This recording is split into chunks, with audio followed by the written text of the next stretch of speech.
सत्ययुग के समय हिमालय की गुप्त गुफाओं में एक दिव्य सरोवर था, जिसे अमृत कुंड कहा जाता था।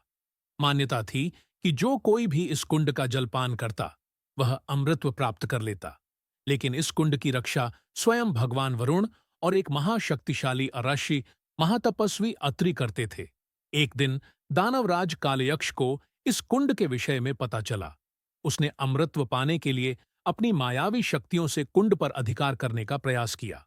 वह अपनी सेना के साथ वहां पहुंचा और अरशी अत्रि से कुंड का जल मांगने लगा। ऋषि ने मना कर दिया और कहा, यह केवल धर्मात्माओं के लिए है। अधर्मी इसका सेवन नहीं कर सकते। कालयक्ष ने क्रोधित होकर कुंड पर आक्रमण कर दिया। एक भयंकर युद्ध हुआ। ऋषि अत्रि ने अपनी दिव्य शक्ति से उसे रोकने का प्रयास किया, लेकिन कालयक्ष छल से कुंड का जल लेने में सफल हो गया। जैसे ही उसने जल ग्रहण किया, अमृत विश्व में बदल गया और वह पीड़ा से तड़पने लगा।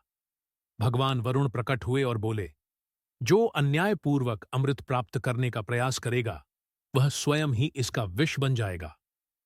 इस श्राप के कारण काल यक्ष का शरीर जलकर राख हो गया और कुंड अदृश्य हो गया।